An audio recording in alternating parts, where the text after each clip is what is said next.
Hello बच्चों, आप सभी का स्वागत है आपके अपने यूट्यूब चैनल मिनी कोचिंग में। आज हम करेंगे क्लास 10th का सोशल साइंस का पेपर। यहाँ मैं आपको कुछ क्वेश्चन करवाऊंगी। मैं जितने भी क्वेश्चन करवाने वाली हूँ वो सभी आपके एग्जाम पॉइंट ऑफ व्यू से बहुत इंपॉर्टेंट है। ये सभी क्वेश्चन कहीं ना कहीं आपके बोर्ड एग्जाम या प्री बोर्ड एग्जाम के लिए मोस्ट इंपॉर्टेंट है।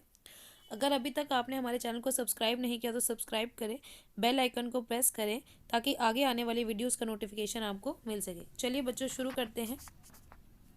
मैं जितने भी क्वेश्चन यहाँ करवाने वाली हूँ वो कहीं ना कहीं आपके बोर्ड एग्जाम या प्री बोर्ड एग्जाम में पूछे जा चुके हैं। तो सबसे पहला क्वेश्चन है, आपके देश में परिवहन के साधन के रूप में पाइपलाइन के महत्व की परख कीजिए। तो आपसे पूछा गया है कि देश में परिवहन के साधन के रूप में पाइपलाइन के महत्व की परख कीजिए। तो आपको ये बताना है कि पाइपलाइन का महत्व क्या है। पाइपलाइन, बच्चों आप खुद बता सकते हो पाइपलाइन का महत्व क्या है। इसके जरिए हम तरल पदार्थ या ठोस पदार्थ यानी कि सॉलिड और लिक्विड दोनों को ट्रांसपोर्ट कर सकते हैं। और ये ट्रांसपोर्टेशन का बहुत इजी मेथड है और इसके माध्यम से एक जो वस्तु है या जो भी चीज़ है वो एक जगह से दूसरी जगह बहुत आसानी से ले जाई जा सकती है। यानी जितने भी खनिज पदार्थ है उसको एक जगह से एक स्थान से दूसरे स्थान पर ले जाने में समय और लागत दोनों ही कम आती है। प्रश्न 3, भारत में बहुदलीय व्यवस्था क्यों अपनाई गई। दलीय व्यवस्था तीन तरह की होती है, एक दलीय, द्विदलीय और बहुदलीय।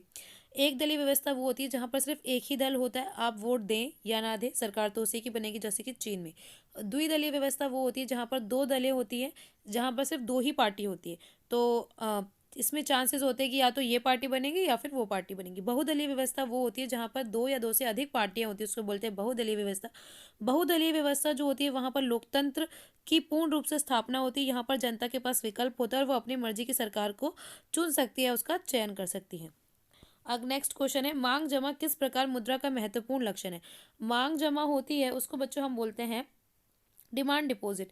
इसमें क्या होता है कि आप क्या कर सकते हो, जब भी आप अपने बैंक में खाता लगवाते हैं तो वो सब मांग जमा ही होती है। आप उसको चेक के थ्रू निकाल सकते हैं और ये आपके बैंक में एक जमा राशि है जिसको आप जब मर्जी जैसे भी इसको इस्तेमाल कर सकते हैं। By credit card, by cheque और बाय चेकबुक आप इसका किसी भी तरह से इस्तेमाल कर सकते हैं। अब है आपका नेक्स्ट क्वेश्चन, जिसमें आपसे पूछा गया है दिए गए प्रवाह चार्ट का अध्ययन कीजिए और उसके नीचे दिए गए प्रश्नों के उत्तर दीजिए। तो यहाँ सबसे पहले यहाँ पर आपको एक फ्लो चार्ट बना दिखाई दे रहा होगा जिसमें रेशा उत्पादन, धुनाई, कताई, बुनाई, रंगाई व परिष्करण, वस्त्र निर्माण, कच्चा रेशा, सूत, कपड़ा, वस्त्र, गारमेंट। तो यहाँ पर इससे दो प्रश्न पूछे गए। पहला प्रश्न है, वस्त्र विनिर्माण के लिए आवश्यक आधारभूत सामग्री कौन सी है। अगर आपको वस्त्र निर्माण करना है, यानी कि वस्त्र निर्माण के लिए अगर आप कोई कंपनी खोलने वाले हो जिसमें आप कपड़ा बनाओगे तो आपको क्या क्या चीज़ों की आवश्यकता पड़ेगी। तो ये आपको अपनी मर्जी से बताना कि किस, सबसे पहले ही तो हमें रॉ मटेरियल चाहिए जिसमें हम बोलते हैं कच्चा रेशा। तो आपको सबसे पहले इसकी ज़रूरत तो पड़ेगी। सूत की ज़रूरत पड़ेगी। आपको क्या करना है, आपको रंगाई करनी पड़ेगी, परिष्करण करना पड़ेगा, बुनाई करनी पड़ेगी, धुनाई, कताई। तो ये जो चीज़ें हैं वो आधारभूत सामग्री, आपके हिसाब से कुछ भी चीज़ें हो सकती है, आप वो लिख देना। वस्त्र उद्योग में मूल संवर्धन का एक उदाहरण दीजिए। एक ऐसी चीज़ जब आप वस्त्र उद्योग करना चाहते हो तो जिसके बिना वस्त्र उद्योग होगा ही नहीं। मूल संवर्धन इंपॉर्टेंट की इंग्रेडिएंट तो वो है कच्चा रेशा यानी कि रॉ मटेरियल। तो रॉ मटेरियल मोस्ट इंपॉर्टेंट है, उसके बिना जो वस्त्र उद्योग है वो नहीं होगा। अब है नेक्स्ट क्वेश्चन, ऋण की यहाँ पर इसमें दो पूछे गए हैं आपके। जब भी आपको अथवा तो बच्चों आपके पास चॉइस होती है, आप या तो वो कीजिए या फिर ये। ऋण के औपचारिक या अनौपचारिक स्रोतों में अंतर कीजिए। ऋण मतलब होता है उधार, औपचारिक मतलब फॉर्मल वे, अनौपचारिक मतलब इनफॉर्मल वे में अंतर करें। तो आपको वो बताना है कि आप जब ऋण लेते हो तो इसके दो तरीके होते हैं, एक होता है औपचारिक तरीका, एक होता है अनौपचारिक तरीका। तो आपको दोनों ही तरीके बताने हैं। तो जो औपचारिक तरीका होता है, आप इसमें क्या करते हैं, आप इसमें बैंकों से जो लोन लेते हो, चाहे वो सहकारी बैंक हो या फिर सरकारी बैंक हो या प्राइवेट बैंक हो, तो आप इसमें बैंकों से लोन लेते हैं। अनौपचारिक स्रोत वो है जिसमें आप क्या करते हो, आप अपने रिलेटिव से या आप नेबरहुड या पास पड़ोस से या अपनी फैमिली मेम्बर से जब आप किसी से कोई पैसे उधार लेते हैं तो उसको अनौपचारिक स्रोत बोलते हैं। औपचारिक स्रोत वो होता है जिसमें आप किसी फॉर्मल तरीके, जिसके आपने मुथूट फाइनेंस से बैंक ऋण लिया है या आपने बैंक ऑफ इंडिया से लिया, यानी कि जब आप बैंक वगैरह से या किसी फॉर्मल तरीके से बैंक लेते हो जिसमें आप पूरा दस्तावेज आपका बनता है तो वो औपचारिक स्रोत होता है। अनौपचारिक स्रोत वो होता है जिसमें अपने परिवार, घर या पास पड़ोस या रिलेटिव जब हम किसी से पैसे लेते हैं तो वो अनौपचारिक स्रोत होता है। इसमें आपका अथवा वाला एक क्वेश्चन लगा है। तो यहाँ पर पूछा गया, बैंक वित्तीय प्रणाली के एक मूल घटक के रूप में किस प्रकार कार्य करता है। तो यहाँ पर पूछा गया कि जो बैंक है वो किस तरह से वित्तीय प्रणाली के रूप में कार्य करता है। तो आपको इसका उत्तर बताना है। जो बैंक होता है ना वो बहुत बड़ा जो अर्थव्यवस्था का एक घटक है। अर्थव्यवस्था के बहुत बड़े घटक के रूप में बैंक काम करता है कि अगर हमें पैसा चाहिए तो बैंक से मिल जाता है या बैंक में हम पैसा जमा करवा लेते हैं। जो दूसरा इस बैंक का काम क्या है कि जो लोग होते हैं वो बैंक में पैसा डिपॉजिट करते हैं और उसके ऊपर बैंक क्या देता है उनको, इंटरेस्ट यानी कि ब्याज देता है। और बैंक क्या करता है, बहुत बड़े मात्रा में लोगों को ऋण प्रदान करता है। बैंक लोगों को इंटरेस्ट देता है उनके डिपॉजिट पे और साथ ही साथ इंटरेस्ट लेता है उनके लोन्स पर। आई होप आपको ये क्लियर हुआ हो। नेक्स्ट क्वेश्चन आपसे पूछा गया है, क्वेश्चन नंबर 7, अपनी राष्ट्रीय पहचान को ढूंढने और अपने अतीत में गौरव का भाव पैदा करने के लिए लोक परंपराओं को बचा कर रखना जरूरी था। भारत के संदर्भ में इस कथन की पुष्टि करनी है। मैं आपको इसको दोबारा पढ़ के बताती हूँ। अपनी राष्ट्रीय पहचान को ढूंढने और अपने अतीत में गौरव का भाव पैदा करने के लिए लोक परंपराओं को बचा कर रखना जरूरी था। भारत के संदर्भ में इस कथन की पुष्टि कीजिए। अब इससे हमारा तात्पर्य ये है कि जब नेशनलिज्म हुआ, जब राष्ट्रीयकरण हुआ, जब चीज़ों को राष्ट्रीयकरण कर रहे, तो जो हमारे जो गीत होते हैं, लोक कथाएं होती हैं, कहानियाँ होती हैं, वो कहीं ना कहीं हमारी संस्कृति, हमारी प्रथा उनको आगे लेके चलती है और लोगों तक उसको पहुंचाती है, जन जन तक राष्ट्रीयता की पहचान पहुंचाती है। जैसे हमारा जो राष्ट्रीय चिन्ह है या भारत माता का चित्र है, तो कहीं ना कहीं इन चित्रों ने, इन गीतों ने हमारे अंदर भावनाएं जगाई, भारतीयता होने की, राष्ट्रीय एकता की भावना जगाई, राष्ट्रीय पहचान की भावना जगाई। इसमें जैसे रविंद्रनाथ जी थे, उन्होंने बहुत सारे राइम्स बनाए, मतलब बहुत सारी कविताएं गई। रविंद्रनाथ टैगोर जी वो व्यक्ति है जिन्होंने क्या करा, राष्ट्रीय गान लिखा। रविंद्रनाथ टैगोर जी, बंकिम चटर्जी वो व्यक्ति जिन्होंने क्या लिखा, वंदे मातरम लिखा। तो ये ऐसे व्यक्ति थे या ऐसे लोग थे जिन्होंने राष्ट्रीय भावना को पैदा करने में और हमारे अतीत की के भाव को गौरव करने में हमारे बहुत ज़्यादा मदद करी। क्योंकि हमारे जितने गीत होते हैं, जितनी कहानियाँ होती हैं, जितनी परंपराएं होती हैं, कहीं ना कहीं इन गीतों के माध्यम से, कहानियों के माध्यम से, नृत्य कला के माध्यम से ही ये आगे आती हैं। अब है प्रश्न संख्या 8, जिसमें ये पूछा गया है, भारत में राजनीतिक दलों के पंजीकरण और मान्यता में चुनाव आयोग की भूमिका को स्पष्ट कीजिए। तो चुनाव आयोग की भूमिका क्या होती है? तो जब किसी भी राजनीतिक दल को पंजीकरण करवाना है या मान्यता करवानी है, तो उसको चुनाव आयोग से क्या करना पड़ेगा, टिकट लेना पड़ता है, जिसको हम बोलते हैं टिकट। और टिकट लेने के बाद उसको चुनाव इलेक्शन कमीशन के पास अपना पंजीकरण करवाना पड़ता है। और जो चुनाव आयोग होता है वो हर एक पार्टी को इक्वली ट्रीट करता है। वो ऐसा नहीं कि भाई किसी पार्टी को ज़्यादा फैसिलिटीज़ दे दे और किसी पार्टी को नहीं। चुनाव आयोग के लिए सभी पार्टियां समान हैं। पार्टी का एक अपना सिंबल होता है, अपना एक चुनाव चिन्ह होता है जो उस पार्टी की पहचान होती है। जैसे फॉर एग्जांपल आम आदमी पार्टी की जो चुनाव चिन्ह है वो झाड़ू, तो वो उस पार्टी की क्या है बच्चों, पहचान है। अब हमें कैसे पता चलेगा कि कोई पार्टी राष्ट्रीय पार्टी है या क्षेत्रीय पार्टी? अगर कोई पार्टी क्षेत्रीय पार्टी मतलब जो किसी विशेष क्षेत्र या विशेष राज्य में चलती है, तो उसको क्षेत्रीय पार्टी की मान्यता तब मिलेगी जब वो तकरीबन 6% वोट हासिल करेगी। यानी कि एक राज्य में जब वो 6% वोट हासिल कर लेगी तब वो क्षेत्रीय पार्टी मानी जाएगी। इसी तरह देश में भी चलेगा। अगर कोई भी पार्टी 6% वोट हासिल कर लेती है तो वो राष्ट्रीय पार्टी कहलाती है। राष्ट्रीय पार्टी के लिए भी 6% वोट है और राज्य पार्टी के लिए भी, मतलब जिसको हम क्षेत्रीय पार्टी बोलते हैं, इसमें भी 6% वोट मिनिमम लाने ही लाने होते।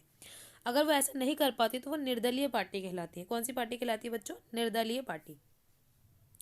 अब है आपका नेक्स्ट क्वेश्चन, जिसमें आपसे पूछा गया है, लोकतंत्र शासन अन्य व्यवस्थाओं विकल्पों से बेहतर है, इस कथन का विश्लेषण किए। विश्लेषण का मतलब है कि आपको क्या करना है, इसको सही से एक्सप्लेन करना है, एनालिसिस करना है। लोकतंत्र शासन अन्य व्यवस्थाओं विकल्पों से बेहतर है। हमारे पास कई तरह की व्यवस्थाएं होती हैं, जिसमें राजतंत्र होता है, लोकतंत्र होता है। लोकतंत्र में भी कई तरह का होता है कि आपके पास एक दलीय सरकार है तो वो लोकतंत्र नहीं होगा, या फिर आपके पास विकल्प नहीं है, जनता को वोट देने का अधिकार नहीं है, उसके पास मौलिक अधिकार नहीं है, तो वो भी लोकतंत्र नहीं है। तो जो लोकतंत्र होता है अन्य शासन व्यवस्थाओं से बहुत बेहतर होता है। वो बेहतर इसलिए होता है क्योंकि यहाँ पर लोगों का खुद का शासन होता है, लोगों के द्वारा लोग चुने जाते हैं जो लोगों के ऊपर ही शासन करते हैं। यहाँ पर आप बहुत सारे हमारे पास सरकार के लिए विकल्प मौजूद होते हैं, जिसमें हम अपने पसंद की सरकार का चयन कर सकते हैं, क्योंकि कहीं ना कहीं जो सरकारें बन के आती है वो लोगों में से होती हैं। यहाँ पर राजनीतिक स्वतंत्रता होती है। राजनीतिक स्वतंत्रता से मेरा तात्पर्य है कि किसी भी व्यक्ति को अगर वो चुनावी शर्तें पूरी करता है तो वो लोकतंत्र में तो वो राजनीति में आ सकता है। चुनावी शर्तों से मेरा तात्पर्य वो 18 वर्ष का हो, देश का नागरिक हो, इस तरह के अगर वो चुनावी शर्तें पूरी करता है तो वो लोकतंत्र का हिस्सा बन सकता है, वो हमारी शासन पद्धति का हिस्सा बन सकता है। यहाँ पर शक्तियों का विभाजन किया जाता है, संघवाद है, और शक्तियों की साझेदारी है, यानी कि सत्ता की साझेदारी होती है। सत्ता की साझेदारी दो तरीके से होती है, ऊर्ध्वाधर और क्षैतिज होती है। ऊर्ध्वाधर में हम पढ़ते हैं केंद्र सरकार, राज्य सरकार, प्रांतीय सरकार। प्रांतीय सरकार दो तरह की होती है, यानी गाँव में होती है ग्राम पंचायत, और शहरों में होती है नगर पालिका। ऐसी अगर क्षैतिज वितरण की बात करें तो ये तीन तरह से होती है, कार्यपालिका, विधायिका और न्यायपालिका। तो ये जो शासन की पद्धति है, यानी लोकतंत्र शासन, बाकी शासनों से बेहतर ही होगा। अगर हम राजा की बात करें, यानी कि राजतंत्र, तो वहाँ पर एक राजा होता है, वो अपनी मर्जी से राज करता है, मंत्रिमंडल उसको सलाह देता है। अगर वो सलाह उसको उचित लगे तो वो मान्यता, अन्यथा नहीं, वो क्रूर भी हो सकता है। पर लोकतंत्र में ऐसा नहीं होता। अगर राजा निरंकुश होता है, यानी कि अगर कोई सरकार सत्ता में है, अगर वो निरंकुश होती है तो उसको हटाया जा सकता है, उस सरकार को गिराया जा सकता है। अब है आपका इसी में अथवा वाला क्वेश्चन, लगभग दोनों सेम ही लग रहे हैं। चलिए बच्चों पढ़ते हैं। सारी दुनिया में लोकतंत्र के विचार के लिए भारी समर्थनों के कारणों का विश्लेषण कीजिए। वही बात है कि पूरी दुनिया लोकतंत्र के विचार को क्यों इतनी अहम भूमिका देती है और उसको क्यों मानती है, क्योंकि कहीं ना कहीं जो ये पार्टी होती है वो डेमोक्रेटिक पार्टी होती है, लोकतांत्रिक सरकार होती है। यहाँ पर लोगों को चुनने का अधिकार होता है। यहाँ पर बहुत सारी सरकारें होती हैं और जनता अपनी मर्जी से अपनी सरकार को चुनती है। यहाँ पर सामाजिक विविधता को अहमियत दी जाती है। महिलाओं के लिए, दलितों के लिए, एसटी, एससी, ओबीसी के लिए, सबके लिए सीटें आरक्षित होती है। कोई भी ऐसा वर्ग नहीं है जिसको पीछे छोड़ा जाता है, सभी को आगे मिलता है। एकदम निष्पक्ष होता है जो चुनाव होता है, एकदम भेदभाव रहित और निष्पक्ष चुनाव होता है, ताकि जो भी रिजल्ट आते हैं वो एकदम सटीक और सही रिजल्ट आते हैं। अब आप नेक्स्ट क्वेश्चन पे, लगभग दोनों के पॉइंट सही में, आपने अगर पहले वाले के सुन लिए तो सेकंड में भी आप वही लिख सकते हैं। प्रश्न संख्या 10 में आपसे पूछा गया, उन कारकों की परख कीजिए जो जो भारत में वैश्वीकरण को प्रोत्साहित करने में योगदान देते। तो हमें उन चीज़ों की परख करनी है जिसकी वजह से भारत में क्या आया, वैश्वीकरण को करने में योगदान दिया या वैश्वीकरण बढ़ा। तो वैश्वीकरण क्या होता है? वैश्वीकरण बच्चों खुले द्वार की नीति होती है, जिसमें एक देश विभिन्न देशों के साथ सेवाओं और वस्तुओं का लेन देन करता है, यानी कि सेवाओं और वस्तुओं को, उत्पादन को दूसरे देशों के साथ हम आदान प्रदान कर सकते हैं, यानी कि खरीद सकते हैं और बेच सकते हैं। तो अब इसमें कौन कौन सी चीज़ें हैं जिसमें योगदान देते हैं? तो सबसे ज़्यादा है कि हमारी जो टेक्नोलॉजी है वो तीव्र टेक्नोलॉजी, यानी कि तीव्र प्रौद्योगिकी का विकास बहुत ज़्यादा हो रहा है। अ, विश्व व्यापार संगठन का इसमें बहुत ज़्यादा योगदान है, जिसकी वजह से वैश्वीकरण को सहायता मिली है। भारत ने जो क्या करे, निजीकरण की प्रक्रिया कर दी कि अब बहुत सारी कंपनियां ऐसी थी जो पहले सरकारी कंपनियां थी, अब वो निजी में हो गई, यानी कि उनको प्राइवेट हाथों में सौंप दिया गया है। बहुत ज़्यादा सूचना का विकास हो रहा है, संचार का विकास हो रहा है, जिसकी वजह से वैश्वीकरण को बहुत ज़्यादा बढ़ावा मिला है। फॉरेन कंपनीज बहुत ज़्यादा भारत में आके इन्वेस्ट करी, जिसकी वजह से वैश्वीकरण को बढ़ावा मिला है। अब इसी में आपके पास ऑप्शन है, ऑप्शन में पूछा गया है, मूल्यांकन कीजिए कि किस प्रकार वैश्वीकरण ने व्यापक समाज के जीवन को प्रभावित किया, कि वैश्वीकरण कैसे हमारे जीवन को प्रभावित कर रही है। कहीं ना अब यहाँ पे आपको ड्रॉबैक्स लिखने हैं इसके। तो वैश्वीकरण के कारण क्या हो रहा है बच्चों, मैकडोनीकरण हो रहा है। अब मैकडोनीकरण क्या होता है? मैकडोनलीकरण का मतलब ये होता है कि जब आपकी संस्कृति पर अमेरिकी संस्कृति या पश्चिमी संस्कृति का वर्चस्व जब आपकी संस्कृति पे भारी हो जाए तो उसको मैकडोनलीकरण कहते हैं। कहीं ना कहीं ये रियलिटी है कि जो हमारी संस्कृति है उस पर पश्चिमी संस्कृति का बहुत ज़्यादा प्रभाव पड़ता जा रहा है। और इसकी वजह से जो हमारे जो देश के, जैसे अब वैश्वीकरण क्या खुले द्वार की नीति होती है, ये हमारे देश की कंपनी है, ये विदेशी कंपनी। अब विदेशी कंपनी आके भारत में स्टैब्लिश होगी, भारत में ऑलरेडी कंपनी थी। अगर इस अब क्या हो रहा है, इसने हमारे यहाँ की लेबर रख ली, बहुत सारे लोग काम पे रख लिया, लोग काम करें, हमारे संसाधन भी यूज़ करें, जो इसका प्रोडक्ट है ना वो भारत में बहुत व्यापक स्तर पर धीरे धीरे करके बिकना पड़ेगा और इसके प्रोडक्ट कम हो जाएंगे। यानी कि जो देसी कंपनियाँ हैं वो पीछे रह जाएंगी और विदेशी कंपनियाँ देश के अंदर आगे बढ़ जाएंगी। और इसका सबसे बड़ा एक एक फ़ायदा ये भी है कि लोगों के पास ऑप्शन आते हैं। पहले देश में सिर्फ एक कंपनी थी, हमारे पास ऑप्शन नहीं थे, अब हमारे पास दो या दो से अधिक कंपनी है, तो हमारे पास बहुत सारे ऑप्शन है, हम अपनी मर्जी से किसी भी सरकार का चयन कर सकते हैं, सॉरी सरकार नहीं, किसी भी वस्तु का चयन कर सकते हैं। आई होप आपको समझ में आ रहा हो। क्वालिटी में बहुत फ़र्क पड़ जाता है, क्योंकि जब आपके पास कंपटीशन आ जाता है तो क्वालिटी भी इम्प्रूव हो जाती है। कंपटीशन बहुत बड़ी चीज़ होती है। इसके बाद आपका है केस आधारित प्रश्न, तो आपको ये पढ़ना है। पढ़ने के बाद आपको इसके प्रश्नों के उत्तर देने, चिंता मत कीजिए, इन प्रश्नों के उत्तर इसी में मिल जाएंगे। फिर बार भी यही है, आपको ये पढ़ना है, तो आप तैयार रहिएगा। पेपर में कुछ इस तरह के आते हैं। अब यहाँ पर मानचित्र यानी कि मैप हो गया, तो ये पेपर बच्चों कंप्लीट हो गया। मैं अब आपको नेक्स्ट पेपर पे लेके चलती हूँ। ये है आपका 2020 का क्वेश्चन पेपर, जो आपका बोर्ड एग्जाम का है। हम यहाँ जितने भी क्वेश्चन करेंगे ना वो सारे वैलिड क्वेश्चन होंगे और कहीं ना कहीं आपके एग्ज़ाम के लिए बहुत इम्पोर्टेंट है। तो शुरू करते हैं। अभी हमने एक पेपर कर लिया है जो 2022 का था। उसमें मैंने आपको वो केस स्टडी वाले नहीं कराए, वो आप खुद कर लीजिए, क्योंकि उसमें एक पैराग्राफ होता है जिसको रीड करने के बाद आपको उत्तर देने होते। तो चलिए ये शुरू करते हैं। 2020 का पेपर है, ये आपका बोर्ड एग्जाम का है। तो सबसे पहला जो प्रश्न है वो आपके पास ऑप्शनल है। निम्नलिखित क्रांतियों में से किसे राष्ट्रवाद की पहली अभिव्यक्ति कहा जाता है? तो इसमें पूछा गया कि राष्ट्रवाद की पहली अभिव्यक्ति कौन सी थी। तो जो राष्ट्रवाद की बच्चों पहली अभिव्यक्ति है वो है आपकी, यहाँ पर आपके पास चार ऑप्शन है। तो चलिए पढ़ते हैं। पहला ऑप्शन क्या है? फ्रांसीसी क्रांति, रूसी क्रांति, गौरवशाली क्रांति, उदारवादी क्रांति। राष्ट्रवाद की जो पहली अभिव्यक्ति है वो है फ्रांसीसी क्रांति। तो ए ऑप्शन आपका एकदम करेक्ट ऑप्शन है। प्रश्न 2, 1859 का इंग्लैंड इमिग्रेशन एक्ट बागानों में काम करने वाले मजदूरों के लिए कष्टदायक क्यों था? तो आपको बताना है कि वो कष्टदायक क्यों था। तो ये कष्टदायक इसलिए था क्योंकि जितने भी बागानों में काम करने वाले मजदूर हैं उनको बागानों में जाने की आज़ादी उनसे छीन ली गई थी। उन्हें ये बोला गया था कि आप बिना सरकार की इजाज़त के बागानों में नहीं घुस सकते, आप अपने चाय के बागानों में या किसी बागानों में काम नहीं कर सकते। तो इसलिए उनके लिए कष्टदायक था। अब है प्रश्न 3, 1978 का वर्नाकुलर प्रेस एक्ट क्यों लागू किया गया था? तो सबसे पहले आपको बताना है कि वर्नाकुलर प्रेस एक्ट क्या होता है। वर्नाकुलर प्रेस एक्ट होता है जिसमें कि कोई भी जो प्रेस होती है वो बिना सरकार की मर्जी के कुछ भी नहीं छाप सकती या सरकार के खिलाफ कुछ भी नहीं छाप सकती। और इसमें जो प्रेस की सेंसरशिप होती है वो छीन ली जाती है। इसमें सरकार कुछ भी नहीं कुछ भी नहीं छापेगी। अब इसके बाद है आपका, आपके ऑप्शनल में है, गुलामगिरी पुस्तक 1871 में ज्योतिबा फुल्ले ने क्यों लिखी थी? ये कास्ट सिस्टम के खिलाफ लिखी थी। जो ज्योतिबा फुल्ले थे वो एक समाज सेवी थे। उन्होंने नीची जाति के लिए और महिलाओं के लिए बहुत काम किया है। तो उनकी जो गुलामगिरी पुस्तक है वो लोअर कास्ट लोगों के लिए लिखी गई थी और उसमें उस कास्ट के लिए बताया गया था कि उनके साथ क्या क्या हो रहा है और क्या क्या भेदभाव वो झेल रहे हैं। पॉइंट 4 में आपसे पूछा गया निषेध अधिकार शब्द को प्रभावित कीजिए। निषेध अधिकार क्या होता है? निषेध अधिकार एक वीटो होती है जिसको हम वीटो पावर बोलते हैं। निषेध अधिकार तब लगाया जाता है अगर कोई व्यक्ति या कोई भी सरकार, राष्ट्रपति वीटो लगा दे तो वो किसी भी बिल को या किसी भी लॉ को रोक सकता है, किसी भी कानून को पास होने से या किसी भी बिल को पास होने से रोका जा सकता है। किसके तहत? निषेध अधिकार के तहत। इसको वीटो भी बोलते हैं। अब इसमें पूछा गया है व्हाट इज कार्डिंग। कार्डिंग शब्द को परिभाषित कीजिए। कार्डिंग शब्द एक ऐसा शब्द है जिसका मतलब ये क्या होता है। कार्डिंग में हम क्या करते हैं, सूत से या ऊन को रिफाइन करके जब कपड़ा बनाया जाता है, यानी कि सूत काटा जाता है। जैसे कि हमने क्या करा, कॉटन बॉल ले ली। कॉटन बॉल से हम क्या करते हैं, सूत काटते हैं ना, स्पिनिंग करते हैं, कताई करते हैं। तो कार्डिंग शब्द का मतलब होता है रुई से या कपास से सूत का निर्माण करना, कार्डिंग कहलाता है। अब है पॉइंट 5। पॉइंट 5 में आपसे पूछा गया है चीन बौद्ध प्रचारक 7068 से 7070 ईस्वी के आसपास हाथ की छपाई की तकनीक लेकर डैश आए। तो चीन बौद्ध प्रचारक कहाँ पहुंचे? तो वो लोग पहुंचे थे बच्चों जापान। तो यहाँ पर जो आपका सही उत्तर है वो है जापान।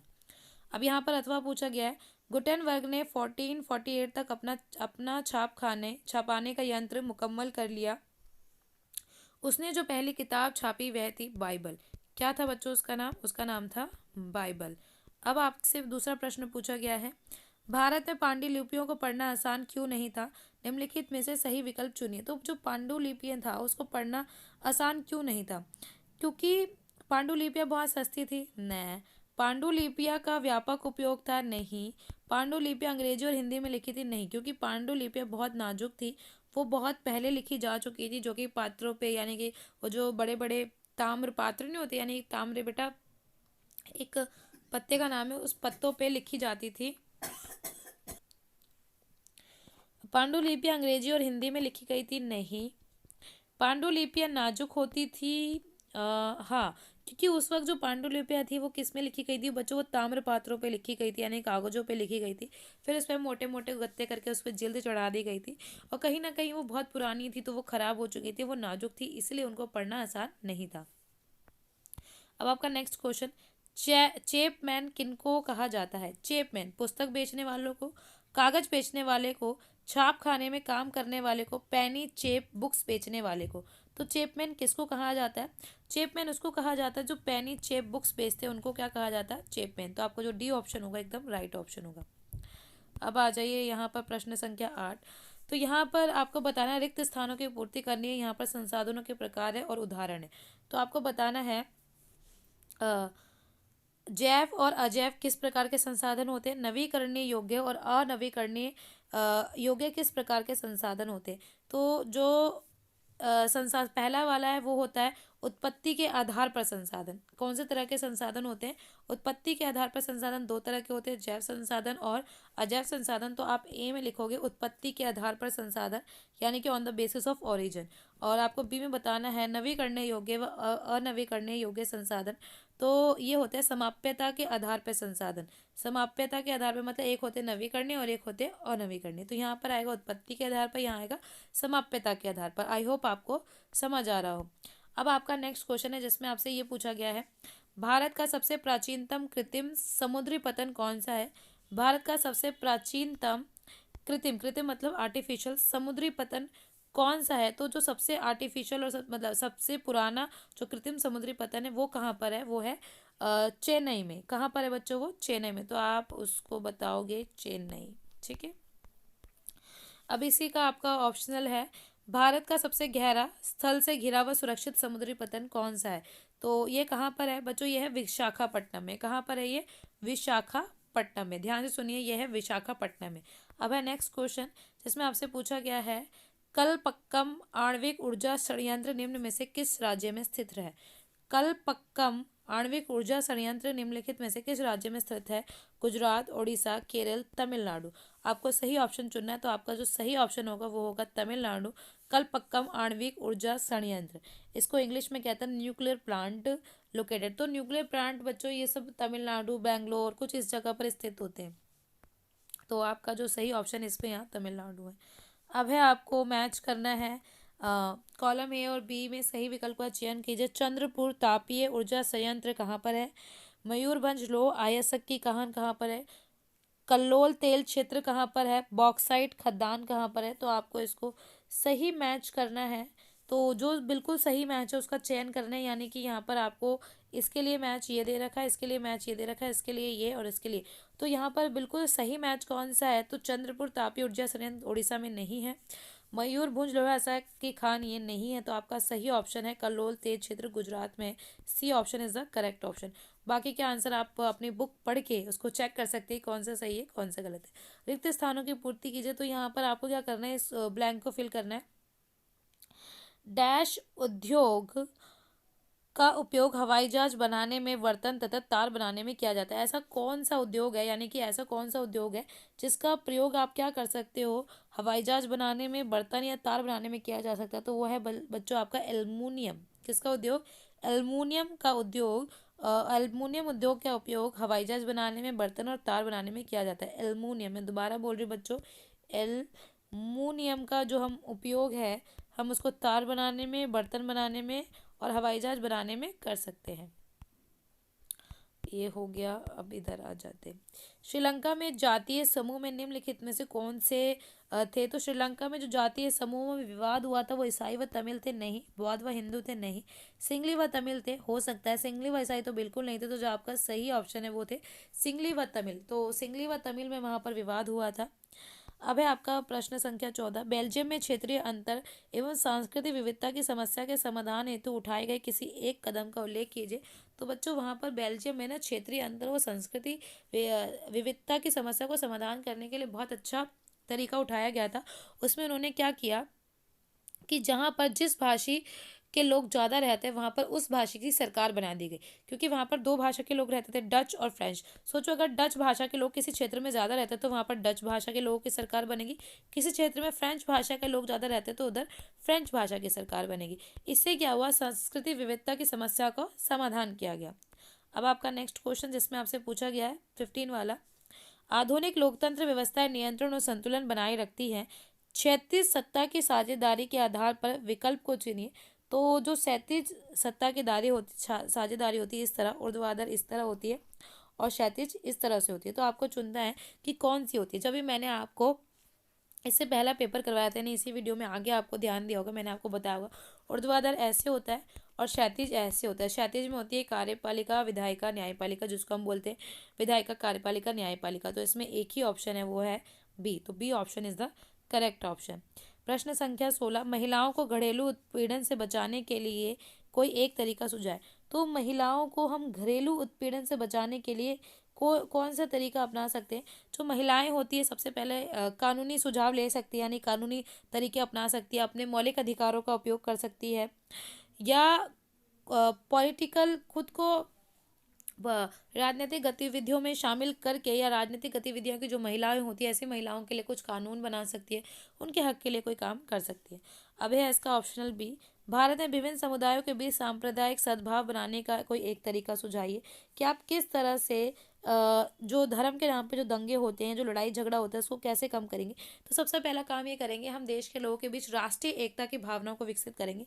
अगर देश के लोगों के बीच राष्ट्रीय एकता की भावना विकसित होगी तो ये जो सांप्रदायिक जो दंगे होते हैं, सांप्रदायिक जो लड़ाई झगड़े होते हैं, उसको काफ़ी हद तक कम किया जा सकता है। स्तंभ ए तथा स्तंभ बी में से गलत विकल्प का चयन कीजिए। तो आपको ये चुनना है कि इसमें से गलत कौन सा है। भूमिहीन ग्रामीण मजदूर काम करने से अधिक दिन तक बेहतर मजदूरी। पंजाब के समृद्ध किसान सिंचाई के लिए अतिरिक्त संसाधनों की उपलब्धता, ये तो ठीक है। किसान जो खेती के लिए केवल वर्षा पर निर्भर होते हैं, किसानों की उपज, उनकी उपज के लिए ज़्यादा समर्थन मूल्य। उसके बाद है भूस्वामी परिवार की एक ग्रामीण महिला नियमित नौकरी और बेहतर मजदूरी अपनी आय बढ़ाने के लिए। भूस्वामी परिवार के ग्रामीण महिला नियमित नौकरी और बेहतर मजदूरी अपनी आय बढ़ाने के लिए। तो यहाँ पर जो है काम करने के अधिक दिन तथा बेहतर भूमिहीन काम करने के अधिक दिन होते हैं, मजदूरी बेहतर मिलती नहीं। तो जो ऑप्शन डी है वो करेक्ट ऑप्शन है, क्योंकि कभी भी एक ग्रामीण महिला को नियमित नौकरी तो मिल ही नहीं सकती, क्योंकि गलत है। और अपनी आय बढ़ाने के तरीके वो कैसे बढ़ाएगी अपनी आय। अब यहाँ पर ये क्वेश्चन नंबर 18, तालिका का अध्ययन कीजिए और नीचे दिए गए प्रश्नों को। तो आपको एक टेबल देखना है, टेबल देखने के बाद आपको इन प्रश्नों के उत्तर देने हैं। ये चिंता मत कीजिए, आपको इसे मिल जाएंगे। फिर खंड खा, इसमें भी आपको ये पूरा जो ऐसे है उसको, मतलब जो भी पैराग्राफ है इसको रीड करना है। इसके बाद इन प्रश्नों के उत्तर देने। ये बड़ा सा है पैराग्राफ, इसको रीड करके इन प्रश्नों के उत्तर दीजिए। अब यहाँ आ जाइए क्वेश्चन नंबर 22, जिसमें आपसे पूछा गया 18वीं शताब्दी के आखिरी दशक में ब्रिटेन की तेजी से बढ़ती हुई आबादी के 3 प्रभावों को। जब आबादी बढ़ जाती है तो सबसे पहला प्रभाव था वो ये था कि अनाज की कमी हो जाना। अनाज की कमी होने के कारण अनाज की कीमतों का बढ़ जाना, और इसका कारण ये था कि ये तीसरा कारण है कि अगर अनाज की कीमतें बढ़ जाएंगी तो हमें अनाज दूसरे देशों से आयात करना पड़ेगा। और वहाँ पर क्या हो रहा था, आबादी बढ़ने के कारण वहाँ पर नगरीकरण बहुत तेज़ी से होने लगे। तो ये कुछ 3-4 पॉइंट है, तो आपको इसमें 3 ही लिखने, तो आप 3 प्रभाव बता सकते हो। इस वीडियो के लिए बच्चों इतने ही क्वेश्चन। आगे क्वेश्चन हम नेक्स्ट वीडियो में करेंगे। अगर आपको वीडियो पसंद आए तो वीडियो को लाइक करें, शेयर करें।